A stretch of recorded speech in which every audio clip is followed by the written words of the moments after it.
Tonight on Sightings, from the Russian Republic, our team of investigators captures startling videotape images and returns with eyewitness evidence of bizarre extraterrestrial contact. Welcome to Sightings. I'm Tim White. The defeat of communism in the former Soviet Union has had wide-ranging consequences.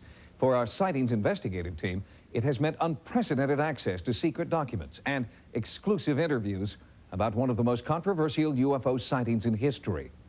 In the first of a series of reports from inside Russia, our search for the truth about a mysterious place known as the M Triangle. The Republic of Russia is the heart of the new Commonwealth of Independent States that was once the Soviet Union. On a daily basis, new information is released to the people of this country about the previous government's clandestine activities. One of the most unlikely activities was a well-organized government effort to research UFO phenomena.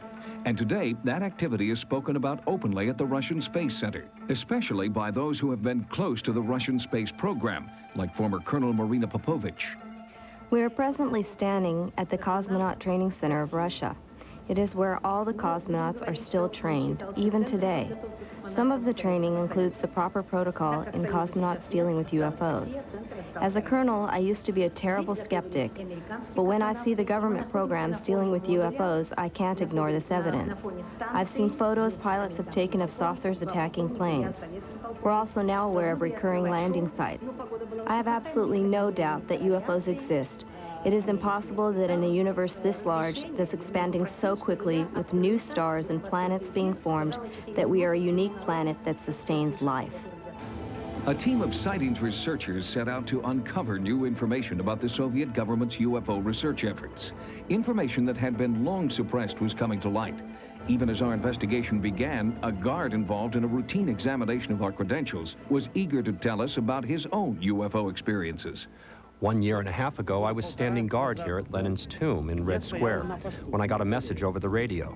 There was a UFO flying over Spassky Tower. Come quickly. When I arrived, I looked, but it had gone away. But there was definitely an object hovering above the tower for several minutes, one militiaman said. In the old days, we would be frightened to talk of such things. But today, there is an openness. In fact, there is even a TV show on now about such things.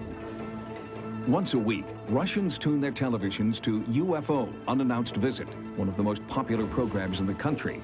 It deals with UFO mysteries, and its host is Alexander Myagchenkov, a respected journalist and ufologist. It was from Alexander that we received our first information about the one UFO story that has captured the imagination of all Russia for the past 3 years. We have a very interesting and mysterious area around the city of Perm. The incidents that happened in that area are hard to believe, so unbelievable that it is hard to compare that area to any other area of anomaly. That area is called M Triangle. The journalist Pavel Mohartov has been there, and I'll tell you, he had unbelievable experiences there and developed new, almost superhuman abilities after visiting the triangle. It's absolutely fantastic. We visited with Pavel Mohartov, the journalist who first broke this story of the M Triangle. He's a man with no formal scientific training, but he believes he encountered mysterious forces in the M Triangle zone that gave him new abilities and knowledge, the knowledge that would eventually lead him to the Russian space program. I grew up a slight man. My health was never good. I was even kicked out of the Russian military because I was too frail. This one here is proof that he was discharged from the army for health reasons. After I was discharged from the military, I worked for a newspaper as a reporter. I started reading letters about the M Triangle zone. He found documents in the archives that one of the KGB agents started to write reports to his superiors that strange phenomena started to appear. There were many UFO sightings, sudden insanity, and dangerous levels of radiation. My editor sent me there to cover the story. Wild feelings came over me, strange photos were taken, and many in the group fell ill. These are the photos taken at night. That's what they saw during the night, flying and hovering above them. For me, the M Triangle story is good. I developed great knowledge about aerospace and about physics, and my health improved. I quit the newspaper and was immediately accepted into the Soviet space program. The M Triangle changed my life. I am no longer slight. Now, I am a cosmonaut. The M Triangle is an area considered to be a hotbed of UFO activity. It is located in a remote area 600 miles east of Moscow in the Ural Mountains. Eyewitnesses have reported strange craft, mysterious light phenomena, and encounters of the third kind with translucent beings. There are even journals and books devoted to the ongoing sightings in the M Triangle. When Muhartov first wrote about it, I was skeptical. It was too obvious that everyone who lived in the area saw all this extraterrestrial activity. Many suggest that the area is high in mercury deposits, and this is causing hallucinations. But could it be, to the extent that people are seeing signs and letters in the sky? There must be something there. Before our own sightings investigation at the M Triangle, we stopped at the Commonwealth Ufological Center, a government agency on the outskirts of Moscow dedicated to UFO research. Each day we process 15 to 20 UFO reports at our offices, including those from the M Triangle. We know of the dangers of this zone and that science has not been able to establish the truth about UFOs in the zone. But that doesn't rule out the health hazards. My advice to you is to get in and get out of that dangerous zone. It's just not safe. Working in Russia was made more difficult by the lack of provisions we found available. This is a typical grocery store in Russia during business hours, a grim reminder of the upheaval still going on in the new republics. There may be a free market now, but red cabbage is still too expensive for most shoppers. The harsh conditions bear silent witness to the character of the Russian people who endure this hardship on a daily basis. After a 2.5-hour jet flight into the Ural Mountains, the research team flew an additional 90 minutes by helicopter. We agreed to comply with the government's request that we remain in the M Triangle for 24 hours only. The government warned us of dangers there. People who had reportedly gone mad, lost their eyesight, or disappeared completely. We first landed in a small village just outside the M Triangle to see if we could find eyewitnesses to the bizarre phenomena in the region. What we found was a village out of the 1890s with people who told stories right out of Star Wars. I was walking my grandmother home when we both saw a red flash coming from that zone.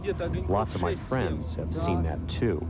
Mysterious things that fly in the sky here are common. I don't even listen anymore to such old news. I've seen these saucers numerous times. To say that they are nonsense is nonsense. We know what we see. We found no one who had been adversely affected by the reported paranormal activity. We then proceeded on the final leg of our journey into the M Triangle, accompanied by Emil Bakurin, ufologist and author of the Russian bestseller, UFOs, Explanation of the Unexplained. I've written a book about the zone because there have been so many strange experiences here by believers and skeptics alike. Near our tent, one group saw translucent fireballs that chased them into the woods and burned them seriously. Only 17 meters from here, a glowing object stunned a research group. One of the men later committed suicide. We often see groups of UFOs fly past this field. Sometimes they disappear, sometimes they land and leave radiation. The UFOs sighted here have yet to be fully explained. The strange light phenomena, however, are thought to be the result of geomagnetic anomalies evident in the area, known to scientists as lightning balls. We've used very sensitive equipment that measures and reacts to electricity in a battery from as far as 100 meters. But the same piece of measuring equipment wouldn't react to those energetic balls that we've observed. Therefore, we conclude that the energy is not of an electromagnetic nature. The light phenomena are best seen at night. Our investigative team brought special night vision cameras, and after several hours, they photographed what can only be described as startling. George, did we see a satellite? What do you think that was? No, a satellite came around to look like this. What was it? I don't know. It cannot do the trajectories like this in the sky, like this, and like this. The strange streak of light never reappeared. A frame-by-frame analysis offers more detail, but gives little insight into its origin. It may have been a shooting star or a satellite. However, there is little debate among the Russian UFO community that something beyond rational explanation is occurring in this remote region. And there is no better proof than Pavel Muhartov, the man who claims he gained secret knowledge that transformed him from journalist to cosmonaut number 152 after visiting the M Triangle. Most of the people we talked with in Russia believe UFOs are operating in the M Triangle. However, off the record, a few scientists offered another possibility. They claim that the Soviet government has been secretly testing a new breed of weapons called psychotronic weapons that immobilize an enemy by creating realistic mass hallucinations. They suggest that eyewitnesses in the M Triangle may have actually seen something that wasn't really there, because they were unwitting participants in a top-secret military experiment.